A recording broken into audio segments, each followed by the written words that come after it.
So now you get to be here for the municipal broadband episode where it's like, all right, we're going to watch a video of me and then we're going to talk about this video of me and municipal broadband's in there somewhere. And then before the show's over, we're going to watch my first ever stand-up set.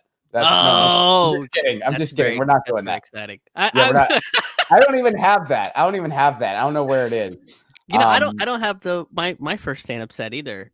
Somebody has recorded it, so I think it's on like a VHS tape somewhere. No shit. But, yeah, it's but it might be like in the basement of my high school or something. Like if there's ever like an apocalyptic type situation, and somebody has to like go raid my high school, they might find my very first stand-up set, and they're gonna be like, "Boy, this kid must have hated his parents like a lot."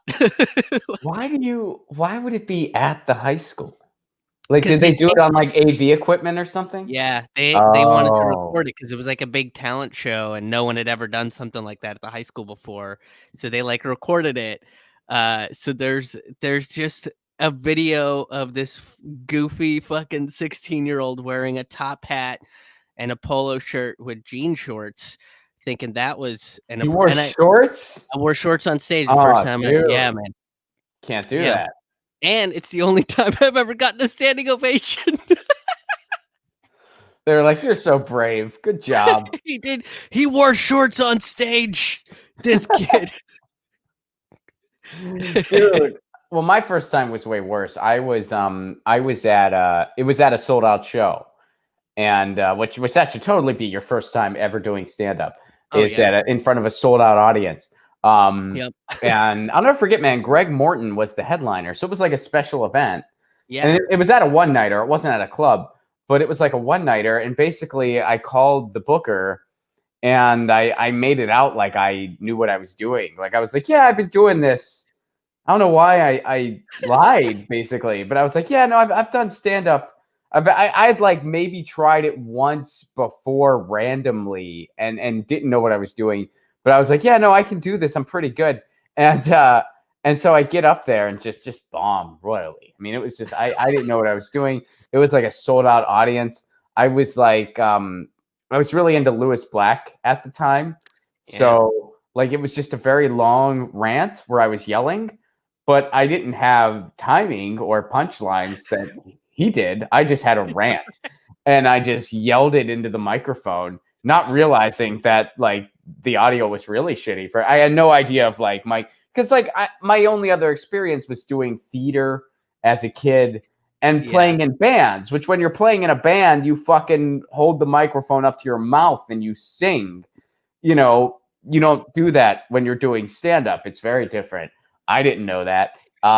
So it was pretty train wrecky. And my girlfriend at the time, her parents were in the audience. I had never met them before. So their first exposure to me was just me bombing royally at this show. Yeah, I don't know what I was thinking. Like everyone talks about their first time doing stand-up, and usually it's like you have that first time like beginner's luck where it's like you kill. That's like everyone's story. It's like, dude, I killed my first time and then I bombed for a year. Like that's like everyone's story. But for me, it's like, no, I bombed royally my first time. And then my second time, it went well. And I was like, oh, I know how to do this. And then I just, bombed for like a year. Exactly. But exactly. Yeah, my first time was like the most ridiculous first time you could ever ask for.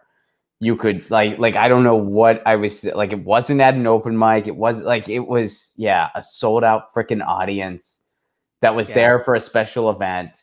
And just this guy who had no idea what he was doing. And then here's the thing. I didn't understand how comedy worked or how road comedy worked.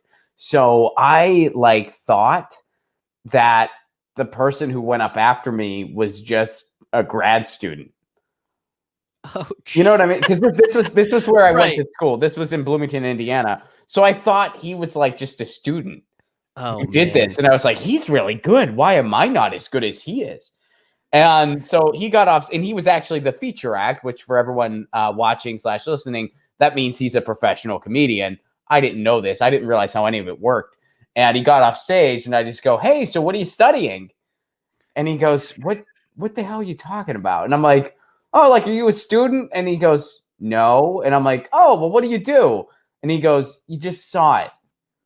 And then he explained it. He's like, no, this is my job. He's like, I'm in Bloomington tonight. Tomorrow night, I'm in Terre Haute. The night after that, I'm in Kentucky. And, you know, this doesn't pay a lot. So if you had dreams, I don't know. I guess I just crushed all of them for you. But you can make a living if you work hard enough. And he's like, I live in New York City. And I was like, oh, my God. Okay. This is like a real thing. So I shouldn't feel that terrible that I bombed royally and you did great. And he was like, well, you should maybe try writing jokes. I think that might help you. That was his advice to me. And it made sense. He's like, you need to, he's like, I get it. You're trying to do a rant, but like, you have to have jokes when you do that. Yeah. You got the yelling down. The yelling is perfect. Just add jokes while you're yelling and it'll be fine. Yeah, right. Get your news on with Ron. Don't you want to know what's going on? We're getting our news on today. Get your news on with Ron. Don't you want to know what's going on? We're getting our news on today. Yeah, yeah, yeah. You can tweet me an article at Ron Placone. We'll go through it together and